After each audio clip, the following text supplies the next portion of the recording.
ভবিষ্যতেও আমরা এই সরকারের পুলিশ প্রশাসনের বিরুদ্ধে মুখোমুখি হতে তৈরি হয়ে যাব, কারণ আমরা চাই দেশ শুদ্ধ পথে চলুক। আপনারা দেখতে পাচ্ছেন ব্যানারের উপরে একটা ছবি দেওয়া আছে, এটা 2024 সালের 28 জুন, আজকে হচ্ছে 27 জুন। 28 জুনের পুলিশ আমাদেরকে রাস্তায় নামতে দেয়নি, কারণ আমরা দুর্নীতিবাজ শেখ হাসিনার বিরুদ্ধে কথা বলতে চেয়েছি। আমরা দুর্নীতিবাজ খাদ্যমন্ত্রী, আমরা দুর্নীতিবাজ স্বাস্থ্যমন্ত্রী, আমরা দুর্নীতিবাজ গণপূর্ত মন্ত্রী, যোগাযোগ মন্ত্রী এবং সংসদের সকল সংসদ সদস্যের বিরুদ্ধে কথা বলতে চেয়েছি।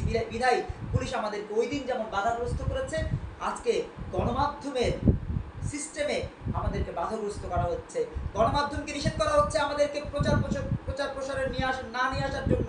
আজকে গণমাধ্যম সত্যিকার অর্থে প্রকৃত গণমাধ্যম আমাদের সংবাদ প্রচারের জন্য আপনারা যারা এসেছেন তাদের প্রতি কৃতজ্ঞতা জানাই, সেই সাথে তাদেরকে ধিক্কার জানাই যারা এমন একটি প্ল্যাটফর্মের সংবাদ জনগণের কাছে পৌঁছে দেওয়ার ব্যাপারে কার্পণ্য করছেন, দ্বিধান্বিত হচ্ছেন, ষড়যন্ত্র করছেন, ষড়যন্ত্রের শিকার হচ্ছেন।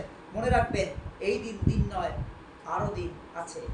কুদ্দুস বায়াতির মতো করে বলতে চাই, বাংলাদেশকে ভালোবাসার জন্য কুদ্দুস বায়াতিদের জন্ম হয়, মৌলানা ভাসানীদের জন্ম হয়, নতুন ধারার রাজনীতিকদের জন্ম হয়। আমরা হাডুটির ভাগাভাগির পক্ষে কখনোই ছিলাম না, মহাজোটে ছিলাম না, মঞ্চে ছিলাম না, মোর্চায় ছিলাম না, যুগপথে ছিলাম না, এখনও এই সরকারের কোনো লেজুর ভিত্তির সাথে নাই। চিঠি আসে, চিঠি যায়, সেই চিঠি আমরা ইগনোর করি, কারণ এই রাজনীতির সাথে সম্পৃক্ত হওয়া মানেই লুচ্চামি, লাফাঙ্গাগিরি এবং লাম্পট্যে নিজেদেরকে লোভে পরাভূত করা। আমরা সেই পরাজয় বরণ করতে চাই না বলেই এই অল্প পরিসরে গত 12 বছর ধরে আমরা অন্যায় অপরাধের বিরুদ্ধে কথা বলে গুম হয়েছি, জেল কেটেছি, জুলুমের শিকার হয়েছি, কিন্তু কখনোই নিজেদের যে উচ্চশীর সেখান থেকে সরে আসিনি। কাজী নজরুল ইসলাম বলেছেন, বড় বীর বড় উন্নত মনশীল। সেই উন্নত শির রাখতে হলে অনতিবিলম্বে আমরা যে তালিকাটা চেয়েছি সেই তালিকাটা দিতে হবে। সেই সাথে আপনারা বলছেন জুলাই যোদ্ধা, যদি জুলাই যোদ্ধা হয়, এই জুলাই যোদ্ধারা কাদের বিরুদ্ধে যুদ্ধ করেছে তাদের তালিকা প্রকাশ করার দায়িত্ব আপনাদের। আপনারা শুধু যোদ্ধাদের তালিকা প্রকাশ করছেন, কিন্তু যোদ্ধারা কাদের বিরুদ্ধে যুদ্ধ করেছে তাদের তালিকা কেন প্রকাশ করছেন না? তার মানে কি শস্যের মধ্যে ভূত অবস্থান করছে? আপনারা কেন যারা আপনাদের উপরে গুলি করেছে তাদের তালিকা কেন প্রকাশ করছেন না? যারা আপনাদেরকে প্রতিবন্ধকতা তৈরি করেছে তাদের তালিকা কেন প্রকাশ করছেন না? তার মানে কি বুঝে নেব সবকিছু ষড়যন্ত্র ছিল? আপনারা কেন যারা মৃত্যুবরণ করেছে তাদের লাশ উঠিয়ে ময়নাতদন্তের মধ্য দিয়ে, সুষ্ঠু তদন্তের মধ্য দিয়ে জনগণকে জানাচ্ছেন না তার মৃত্যু কিভাবে হয়েছিল? তার মৃত্যু কি গুলিতে হয়েছিল? তার মৃত্যু কি পুলিশের গুলিতে হয়েছিল? তার মৃত্যু কি আততায়ীর গুলিতে হয়েছিল? না তার মৃত্যু বিদেশ থেকে আনা ষড়যন্ত্রকারীদের AK-47 গুলিতে হয়েছিল? সেই তথ্য আমরা জানতে চাই। নতুন ধারা বাংলাদেশ এনডিবি সবসময় সাদাকে সাদা বলেছে, কালোকে কালো বলেছে, এবং সাদাকে সাদা এবং কালোকে কালো বলার কারণেই চোখ লাল করে যারা ইনফ্লুয়েন্সার সাজেন, সেই পিনাকিদের মতো মাতাল, ইলিয়াসদের মতো মাতাল এবং কনক সারওয়ারদের মতো মাতালদেরকে আমরা সবসময় না বলেছি, আজও না বলছি, অতীতেও না বলেছি, আগামীতেও না বলবো, কারণ এরা বাংলাদেশকে 3-4 ভাগে বিভক্ত করেছে। দেখেন, পীর সাহেবদের একটা গ্রুপ হয়েছে, জামাতিদের একটা গ্রুপ হয়েছে, বিএনপির একটা গ্রুপ হয়েছে, আবার সরকারের পক্ষের একটা গ্রুপ হয়েছে। এই 4টা ভাগে বিভক্ত করেছে। এই 4টা ভাগে কারা বিভক্ত করেছে একটু গভীরে তাকালে দেখবেন এই ইলিয়াসেরা করেছে। ছোট্ট কিছু চাহিদা, তাদের কি চাহিদা? তারা উপদেষ্টা হতে চায়, তাদের ভিউ বাড়াতে চায়, তাদের অনেক টাকা দরকার, তারা রয়ের ষড়যন্ত্রের মধ্য দিয়ে বাংলাদেশকে খান করে দিতে চায়। প্রিয় বন্ধুরা আমার, এই কারণেই আমরা দুর্নীতিবাজদের তালিকা চাই। সেই দুর্নীতিবাজদের মধ্যে যদি ব্যবসায়ী থাকে, ব্যবসায়ীদের তালিকা আপনারা দেবেন। সেই দুর্নীতিবাজদের মধ্যে যদি রাজনীতিক থাকে, রাজনীতিকদের তালিকা দিবেন। যদি সেই দুর্নীতিবাজদের মধ্যে সাংবাদিক থাকে, সাংবাদিকদের তালিকাও আপনারা দিবেন। কিন্তু তালিকা কেন দিচ্ছেন না? আর জুলাই যোদ্ধাদের তালিকা দিচ্ছেন। জুলাই যোদ্ধারা যাদের বিরুদ্ধে যুদ্ধ করেছে তাদের তালিকাও আমরা চাই। সেই সাথে ডক্টর ইউনূস শান্তিতে নোবেল পুরস্কার পেয়েছেন, কথা ঠিক কিনা? যদি শান্তিতে নোবেল পুরস্কার পেয়ে থাকেন, দেশ কি এখন শান্তিতে আছে?